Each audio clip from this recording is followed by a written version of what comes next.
కూరగాయలలో రారాజు వంకాయ అంటారు కదండి. అలాంటి వంకాయల్ని ఎన్ని రకాలుగా చేసుకున్నా ఒక్క మెతుకు కూడా మిగలదండి. అటువంటి వంకాయల్లో ఈరోజు నేను చేయబోయేది వంకాయ కొత్తిమీర కారం అండి. సూపర్గా ఉంటుంది. ఈ వంటకమే నేను రెండు రకాలుగా మీకు ఒక రకం చేస్తూ రెండో రకం చెప్తూ ఉంటాను. అంటే నేను చేసే స్టైలు మా అమ్మగారు చేసే స్టైలు రెండూ మీకు చెప్తాను. సో అటువంటి వంకాయ కొత్తిమీర కారం ఎలా చేయాలో నాతో పాటు చూసిద్దరు ఈ వీడియోలో వచ్చేసేయండి. మరి ఈ వంకాయ కూరకి కావలసిన పదార్థాలు ఫ్రెష్గా తెచ్చుకున్నామండి. డిజీ రైతు బజార్ యాప్ నుంచి నవనవలు ఆడుతున్నాయి వంకాయలు, కొత్తిమీర, కావలసినంత ఆయిల్. రెగ్యులర్ కూరల కన్నా 1 స్పూన్ ఎక్స్ట్రా పడుతుందండి వంకాయకి, అప్పుడే రుచి చాలా బాగుంటుంది. తగినంత ఉప్పు, ఎండు కారం, జీలకర్ర, అల్లం, ధనియాలు, పచ్చిమిరపకాయలు. ముందుగా మనం ఒక మిక్సీ గిన్నెలోకి 1కి 2 సార్లు కడిగి ఉంచుకున్న కొత్తిమీరి, మనం కారం తగ్గట్టు తినడానికి సరిపడా పచ్చిమిరపకాయలు, ధనియాలు, అల్లం, జీలకర్ర, లైట్గా ఎండుకారం వేసి మూత పెట్టి శుభ్రంగా రుబ్బుకుందామండి. చూసారుగా కొంచెం నలిగాక కూరకు తగినంత ఉప్పు, అలాగే లైట్గా వాటర్ వేసి, ఎక్కువ అక్కర్లేదండి, వేసి మరొకసారి కాటుకులా రుబ్బుకోవాలన్నమాట. చూసారు కదండి, మంచి కాటుకులా అయితే రుబ్బేసాము. దీన్ని ఒక బౌల్లోకి తీసుకుందాం. చూసారుగా ఆ కొత్తిమీర కారాన్ని నేను ఒక బౌల్లోకి తీసుకున్నానండి. ఇది ఇలా ఉండగా పక్కన ఉన్న వంకాయల్ని శుభ్రంగా 1కి 2 సార్లు కడిగేసుకొని, మనము వంకాయలు కూరడానికి ఎలాగైతే పువ్వులా తరుక్కుంటామో, జస్ట్ ఒక ఫ్లవర్ లాగా ఉంటుంది కదండి, 4 గంటలు, ఆ 4 గంటలు పెట్టేసుకోవడమే ఒక్కసారి. ఎందుకంటే ముందుగా తరిగేస్తే నల్లగా అయిపోతాయి, అందుకని అన్నీ రెడీ అయిన తర్వాత మనం తరుక్కోవాలన్నమాట.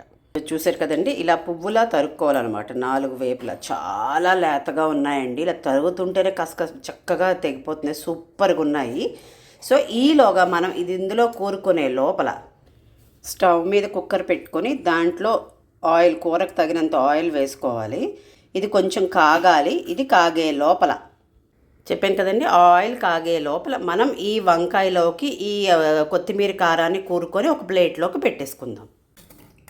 చూసారు కదండి, వంకాయలు రెడీగా ఉన్నాయి, కొత్తిమీర కారం రెడీగా ఉంది. సో నేను ఈ వంకాయల్లోకి, మీ అందరికీ తెలిసినట్టేనండి, చక్కగా ఈ వంకాయల్లోకి తీసుకొని ఈ కొత్తిమీర ముద్దని ఇట్లా కూరేసుకోవడమే.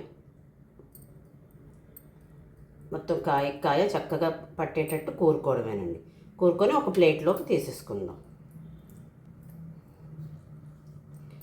ఇది చాలా చాలా బాగుంటుందండి. నేను ఇలా వంకాయలు, ధనియాలు, జీలకర్ర అవి వేస్తున్నాను, కానీ మా మదర్ అయితే ఇలా కూడా చేసుకోవచ్చు. ఓన్లీ కొత్తిమీర కొంచెం వేసుకొని పచ్చిమిర్చి అండ్ అల్లం కొంచెం ఎక్కువ వేసి చేసుకుంటారు. దాన్ని పచ్చికారం అంటారండి. నేను కొత్తిమీర కారం కాబట్టి కొంచెం కొత్తిమీరని ఎక్కువ వేసుకుంటున్నాను. ఇలా కూడా వేసుకోవచ్చు. వంకాయలో ఎన్ని రకాలండి, చాలా చాలా చాలా రకాలు చేసుకోవచ్చు. నేను సులువు పద్ధతిగా చేస్తున్నాను. యాక్చువల్గా నేను చేసేది మా ఇంట్లో ఇష్టమే, కానీ మా అమ్మగారు చేసేది నాకు చాలా చాలా ఇష్టం. ఒక ముద్ద ఎక్కువ తింటాను. ఆ ప్రాసెస్ కూడా మీకు చెప్తూ ఇలా చేస్తూ చూపిస్తానండి. అది కూడా చూసారు కదండి, కరెక్ట్గా కూరుకుంటే వంకాయలు అంతటికీ నేను వేసుకున్న అంచనాది సరిపోయిందండి. పిస్సర్ మిగిలింది. ఇంకొకసారి చెప్తున్నాను, ఒకవేళ మీకు కొత్తిమీర ఎక్కువ కాకుండా పచ్చికారం అంటారండి, దానికి ఏంటంటే కేవలం లైట్గా కొత్తిమీర, అల్లం, పచ్చిమిర్చి జస్ట్ మిక్సీ చేసేసుకొని ఆ ముద్దను కూడా కూరుకోవచ్చండి. దాన్ని పచ్చికారం అంటారు. కొత్తిమీర దండిగా వేసి ధనియాలు, ఎండుకారం, జీలకర్ర ఇలాంటివన్నీ మిక్స్ చేస్తే నేను చేసేది కొత్తిమీర కారం. పెద్దవాళ్ళు చాలా రకాలుగా చేస్తుంటారండి, అందులో ఇదొక మోడల్. సో ఈలోగా మనకి కుక్కర్లో వేసుకున్న ఆయిల్ కూడా కరెక్ట్గా హీట్ అయ్యిందండి. చూసారుగా, మంచి కరెక్ట్గా హీట్ అయింది. సో ఇందులో ఒకటి వంకాయ వేసేసుకోవడమే. చూసారు కదండి, వంకాయలు అన్నీ దాంట్లో వేసేసుకున్నాను. అండ్ మిగిలిన ఈ పెసర ముద్ద కూడా దాని మీద మనం వేసేసుకోవడమే. చూసారుగా, లాస్ట్లో ఆ ముద్ద మిగిలింది వేసేసుకోవడమే. ఒక్క 1 మినిట్ ఆగాక జస్ట్ ఇలా లైట్గా కలుపుకొని, అంటే వంకాయని ఇందాక వేసాం కదండి, అది తిరిగేటట్టు, అంటే ఆయిల్ వేసిన తర్వాత కిందనే కాకుండా చూసారుగా తిప్పితే చక్కగా వంకాయ మగ్గడం స్టార్ట్ అయింది. ఇలా తిప్పుకున్న తర్వాత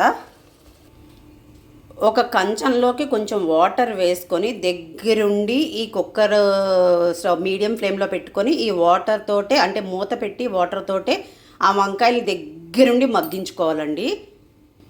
అప్పుడే అది సూపర్ టేస్ట్ వస్తుంది. కాకపోతే ఇది మా మదర్ చేసే వంటకం అనమాట. నిజం చెప్తున్నాను, అలా చేసుకుంటే ఒకటికి ఒక ముద్ద ఎక్స్ట్రా తింటాము. కానీ క్యారేజీలు చేసుకొని హడావిడిగా పరిగెట్టే నాలాంటి వాళ్ళకి ఇంతసేపు దగ్గరుండి మగ్గించుకుంటే అవ్వదు కదండి. సో నేను ఇలాగ మూత పెట్టి ఒక 1 to 2 minutes వంకాయలు 2 వైపులా మగ్గేటట్టు పెట్టుకొని కుక్కర్ విజిల్ తెప్పించుకుంటాను అనమాట. సో 2 రకాల చేసుకోవచ్చు. టైము తీరిక ఓపిక ఉంటే మాత్రం కేవలం ఇలా మూత పెట్టి విత్ వాటర్ చక్కగా ఈ వాటర్ బాగా బాయిల్ అయినప్పుడు మనకి వంకాయ మగ్గిపోయినట్టండి. అలాగైనా చేసుకోవచ్చు. ఇది ఒక 1 to 2 minutes ఇలా పెట్టేసి ఇది తీసేసి కుక్కర్ విజిల్ పెట్టి ఒక సింగిల్ విజిల్ తెప్పించుకున్న సూపర్ కర్రీ అయితే రెడీ అయిపోతుంది. చూస్తున్నారు కదండి, ఇలా పొగలు అవి వస్తున్నాయి అంటే మనకి లోపల వంకాయ కూడా మగ్గుతున్నట్టు. మీకు కావాలంటే చూపిస్తాను చూడండి. జస్ట్ ఇది జాగ్రత్తగా తీసుకుందాము. చూసారు కదండి ఎంత కరెక్ట్గా మగ్గుతున్నాయో. ఇదంతా మనం లో ఫ్లేమ్లో చేసుకుంటే మంచి టేస్ట్ అయితే వస్తుందండి. చూసారుగా ఇలాగా.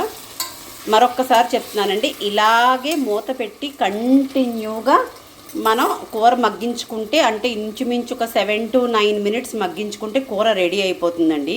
కానీ 7 to 9 minutes నేను స్టవ్ దగ్గరే ఉండిపోతే మిగతా వంటలు ప్లస్ ఆఫీస్ లాగిన్ అవ్వాలి. పాప క్యారేజ్ మెయిన్, తనకి 8 o'clockకే లాగిన్ కాబట్టి హడావిడి అయిపోతుంది. కాబట్టి దీన్ని నేను ఇప్పుడు కుక్కర్ మూత పెట్టి సింగిల్ విజిల్ తెప్పించుకుంటే డన్ అండి. కూర అయితే మాత్రం యమ్మీగా తయారైపోతుంది.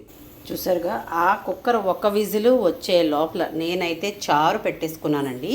ఈ చారుకి అంటే టిప్ ఏంటంటే, మనం ఇందాక కొత్తిమీర అవి రుబ్బుకున్నాం కదండి, ఆ కొత్తిమీర రుబ్బేసుకుని అన్నీ వేసుకున్న తర్వాత మిక్సీ తొలుచుకున్న వాటర్తో చారు పెట్టుకుంటే సూపర్ కాంబినేషన్ ఉంటుందండి. కొన్ని కాంబినేషన్స్ అలా పడాల్సిందే. గోంగూర పచ్చడికి ఉల్లిపాయ అని, అలాగే ఆనపకాయ పప్పు కూరకి తోటకూర పులుసు అని, ఇలా కొత్తిమీర కారానికి చారు అని అలా ఉంటే సూపర్ అండి. గిన్నెడు అన్నం అయితే తినేయచ్చు. పూర్వం తిండి కోసం యుద్ధాలు జరిగేవంటే ఏంటో అనుకునేవండి. ఇలాంటి వంటల కోసం నిజంగానే యుద్ధాలు జరగాల్సిందే. ఒక విజిల్ అయితే వచ్చేసిందండి. నేను స్టవ్ ఆఫ్ చేసేసుకుంటున్నాను. ఈ నాజిల్ మనకు తెలుసు కదండి, ఇది తగ్గితే ప్రెషర్ తగ్గిపోయినట్టే. అప్పుడు మన కూర రెడీ అయిపోయినట్టే. ప్రెషర్ తగ్గిపోయింది కదండి, ఒకసారి కూర ఎలా వచ్చిందో చూద్దాము.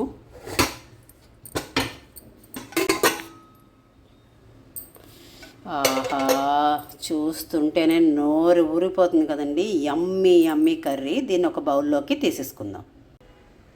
ఆహా, చూస్తుంటేనే నోరు ఊరిపోతుంది కదండి. కాయ వంకాయ అన్నం కలుపుకొని ఒక్కొక్క ముద్ద ఇది తింటూ దానికి కాంబినేషన్ ఒక బౌల్లో చారు తీసుకొని నంచుకుంటూ ఉంటే చాలండి ఇక ఈ జీవితానికి అన్నట్టు అనిపిస్తుందండి. ఇది చాలా ఈజీగా అయిపోయింది కదండి. ఇలాంటి వంటకాలు ఇంకా కావాలంటే నా ఛానల్ సబ్స్క్రైబ్ చేసుకోండి. అల్టిమేట్ ఉషా అనేది నా ఛానల్ నేమ్ అండి. ఈ వీడియో కనుక మీకు నచ్చితే please do like, share and subscribe to ultimate Usha. ఉంటానండి, బాయ్.